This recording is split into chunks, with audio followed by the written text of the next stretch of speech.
ಅವರು ಎಲ್ಲ ಕಡೆ ನಾನು ಬಡವ ಅಂತ ಹೇಳೇ ಇಲ್ಲ ಅಂತ ಹೇಳಿದ್ದಾರೆ ಈಗ. ಹೇಳಿಲ್ಲ ಅಲ್ಲ ಅವನು, ಬಡವ ಅಂತ ಎಲ್ಲೂ ಹೇಳ್ಕೊಂಡಿಲ್ಲ. ನನ್ನ ಜೊತೆನೂ ಏನೋ ಒಂದು ಜರ್ನಿ ಶೇರ್ ಮಾಡ್ಬೇಕಾದ್ರೆ ನಾನು ಬಡವ, ನಂಗೆ ತುಂಬ ಕಷ್ಟ ಅನ್ನೋದು ಹೇಳ್ಕೊಳ್ಳಿಲ್ಲ. ಬಟ್ ಅವ್ನು ಹೇಳುವಾಗ ನಮಗೆ ಗೊತ್ತಾಗುತ್ತಲ್ವ ಏನೇನಾಯಿತು, ಏನೇನು ಫೇಸ್ ಮಾಡಿದ್ದ ಅಂತ. ಇನ್ನು ನಿಮ್ಮ ಒಟ್ಟು ಶಾಪಿಂಗ್ ಖರ್ಚು ಎಷ್ಟಾಯಿತು ಬಿಗ್ ಬಾಸ್ ಮನೆಗೆ ಹೋಗೋಕ್ಕೆ? ಎಷ್ಟು ಖರ್ಚು ಮಾಡಿದ್ರಿ? ತುಂಬ ಏನು ಖರ್ಚು ಮಾಡಿಲ್ಲ, ಬಟ್ ಬೇಡ ಬಿಡಿ ಹೇಳೋದು. ಇಲ್ಲ ಹೇಳಿ, ಪರವಾಗಿಲ್ಲ. ಇಲ್ಲ ಬಿಡಿ, ಇರಲಿ, ನನ್ನಲ್ಲೇ ಇರಲಿ ಅದು. ಮತ್ತು ಪೇಮೆಂಟ್ ಬಗ್ಗೆ ಹೇಳೋದಾದರೆ, ಇನ್ನು ಕಾವ್ಯಂಗೆ ಒಳ್ಳೆ ಪೇಮೆಂಟ್ ಸಿಕ್ಬಿಟ್ಟಿದೆ ಕಲರ್ಸಿಂದ ಅಂತ ಮಾತು. Good payment. Satisfied? Yes, I am satisfied. ಎಷ್ಟಂತ ಏನಾದ್ರು ಹೇಳೋಕ್ಕೆ ರಿವೀಲ್ ಮಾಡೋಕ್ಕೆ ಇಷ್ಟ ಇಲ್ಲ. ಬಿಗ್ ಬಾಸ್ ಮನೇಲಿ ನಿಮ್ಗೆ ಇಷ್ಟನೇ ಆಗ್ತಿರ್ಲಿಲ್ಲ ಅವ್ರನ್ನ ನೋಡಿದ್ರೆ ಅಂತ ಅನ್ಸೋದು? ಇಷ್ಟನೇ ಆಗ್ತಿರ್ಲಿಲ್ಲ ಅಂತ ಯಾರೂ ಅನಿಸ್ತಿರ್ಲಿಲ್ಲ. ಯಾರೂ ಇಲ್ಲ. ರಕ್ಷಿತಾ ಬಗ್ಗೆ ಸ್ವಲ್ಪ ಫ್ರಿಕ್ಷನ್ ಇತ್ತು ನಿಮಗೆ, ರಕ್ಷಿತಾ ವಿಷಯಕ್ಕೆ. ಅವ್ರು ಟಾಪ್ 2ಗೆ ಹೋಗಬಾರ್ದಿತ್ತು ಅಂತಲೂ ಅನಿಸಿತ್ತು.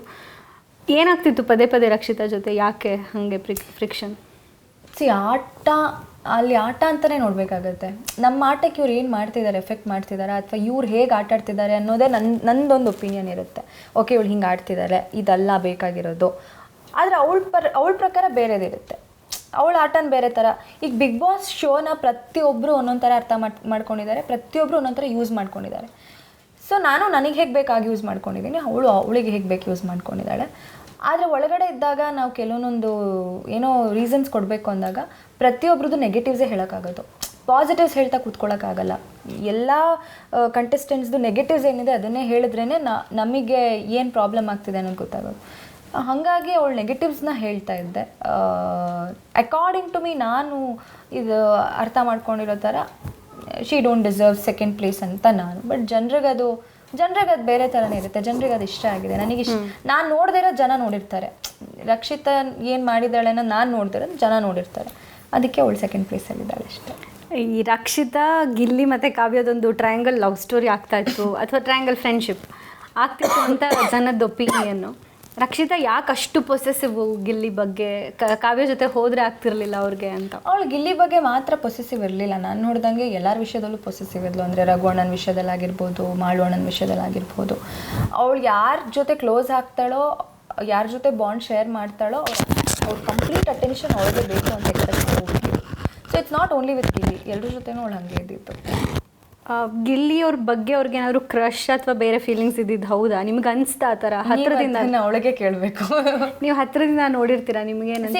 ನಾವು ಹತ್ತಿರದಿಂದ ನೋಡಿದ್ರು ಅವ್ರ ಮನಸ್ಸಲ್ಲಿ ಏನಿದೆ ಅಂತ ನಮ್ಗೇನು ಗೊತ್ತಾಗುತ್ತೆ? ಅವ್ರು ಏನು ಹೇಳ್ತಾರೆ, ಅವ್ರು ನಡ್ಕೊಳ್ಳೋ ರೀತಿಯಲ್ಲಿ ಏನಾದ್ರು ಹಂಗೆ ಅನಿಸ್ತಾ ಅಂತ? ನಿಮ್ಮ ಒಪಿನಿಯನ್ ಕೇಳ್ತಿರೋದು. ನಾವು ಅವ್ರ ಹತ್ರನೂ ಕೇಳಿದ್ದೀವಿ, ನಿಮ್ಮ ಒಪಿನಿಯನ್ ಏನು ಅಂತ ಗೊತ್ತಿಲ್ಲ. ಅಂದರೆ ನಾವು ಕೇಳಿದಾಗೆಲ್ಲ ಅವಳು ಹೇಳಿದ್ದು ಇಲ್ಲ, ಜಸ್ಟ್ ಫ್ರೆಂಡ್ ಅಷ್ಟೇ, ನೀವು ಯಾಕೆ ಆ ಥರ ನೋಡ್ತಿದ್ದೀರಾ, ಒಂದು ಆ ಪರ್ಸ್ಪೆಕ್ಟಿವಲ್ಲಿ ನೋಡಬೇಡಿ ಅಂತಲೇ ನೋಡ್ತಿದ್ಲು. ಈಗ ಇವಾಗ ಗಿಲ್ಲಿ ನನಗೆ ರೇಗಿಸೋದ್ರಿಂದ ಗಿಲ್ಲಿಗೇನೋ ಫೀಲಿಂಗ್ಸ್ ಇದೆ ಅಂತ ಅನಿಸುತ್ತೆ. ಹಾಗೆ ರಕ್ಷಿತಾ ಏನೋ ಗಿಲ್ಲಿಗೆ ರೇಗಿಸುವಾಗ ರಕ್ಷಿತೆಗೆ ಏನೋ ಇದೆ ಅಂತ ಅನಿಸುತ್ತೆ.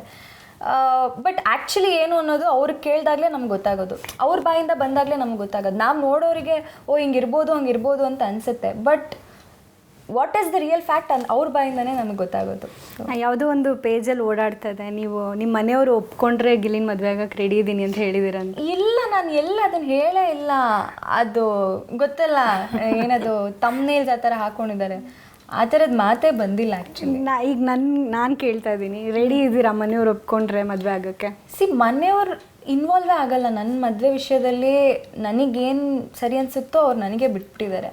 ಸೊ ನನಗೇನು ಸರಿ ಅನಿಸುತ್ತೆ ಅದನ್ನೇ ಮಾಡೋದು. ಮನೆಯವರು ಇವಾಗ ಎಲ್ಲೂ ಮನೆಯವರು ಅದು ಮದುವೆವರೆಗೂ ಯಾಕೆ ಹೋಗಿದೆ ವಿಷಯ ಅಂತ ನನಗೆ ಗೊತ್ತಿಲ್ಲ.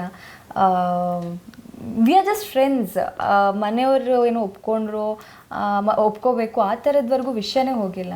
We are just friends. ಅವ್ರ ಮನೆಯವ್ರಿಗೂ ಆ ಒಂದು ಫ್ರೆಂಡ್ಶಿಪ್ಪೇ ಇಷ್ಟ ಆಗಿರೋದು. So let it be like that. ಕೊನೆ ಪ್ರಶ್ನೆ ನಿಮಗೆ. ನಿಮ್ಮ ತಮ್ಮ ಮನೆಯಿಂದ ಆಚೆ ಬಂದಮೇಲೆ ಸಿಕ್ಕಾಪಟ್ಟೆ ಟ್ರೋಲ್ ಆಗುತ್ತೆ ತಮ್ಮಂಗೆ. ಪ್ರತಿಯೊಂದು ನೋಡ್ಕೊಳ್ತಾ ಇದ್ದಿದ್ದು ಅವರೇ.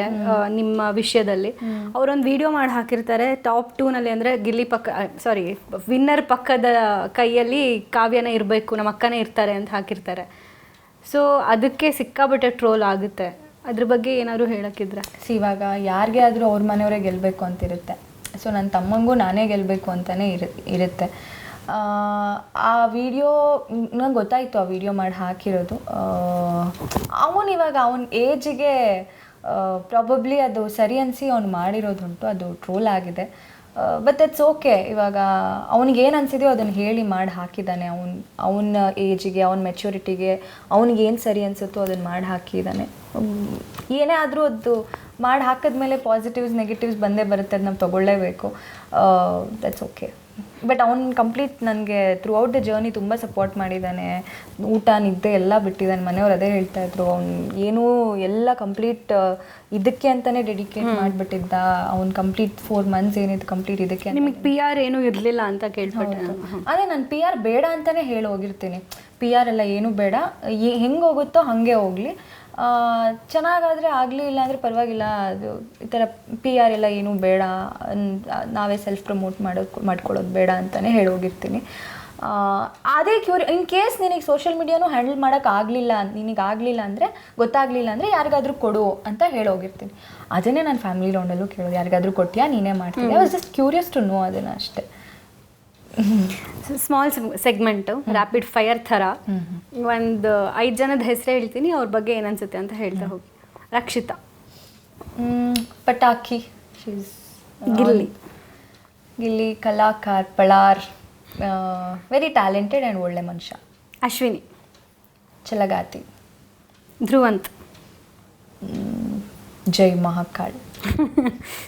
ಅಂದರೆ ದೇವರಂದರೆ ತುಂಬ ಭಕ್ತಿ ಅವರಿಗೆ, ಸೊ ದೇವರ ಪುತ್ರ ಅಂತಲೇ ಹೇಳ್ಬೋದು. Tanush, very good friend of mine. Spandana, sister. Raghu,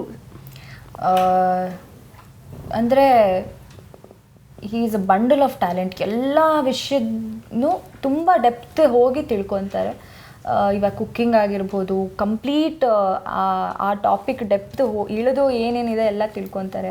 ಅಥವಾ ಅವ್ರ ಫಿಟ್ನೆಸ್ ಏನು ಮಾಡ್ತಿದ್ದಾರೆ ಆ್ಯಂಡ್ ಆರ್ಟ್ ಏನು ಮಾಡ್ತಾರೆ, ಅದೆಲ್ಲ ಸುಮ್ಮನೆ ಹಾಗೆ ಮಾಡೋದಲ್ಲ, ಅವರು ಕಂಪ್ಲೀಟಾಗಿ ತಿಳ್ಕೊಂಡಿರೋ ಅಂತ ತುಂಬ ವಿಷಯ ತಿಳ್ಕೊಂಡಿದ್ದಾರೆ. ನೆಕ್ಸ್ಟು ಕಾವ್ಯ ಅವರ ಪ್ಲ್ಯಾನ್ಸ್ ಏನು? ನೋಡಬೇಕು ಏನು ಅಂತ. ಇನ್ನು ಹೋಗ್ತಾ ಇದೆ, ಪ್ರಾಸೆಸಿಂಗ್ ಆಗ್ತಾ ಇದೆ, ಏನು ಮಾಡ್ತಾರೆ.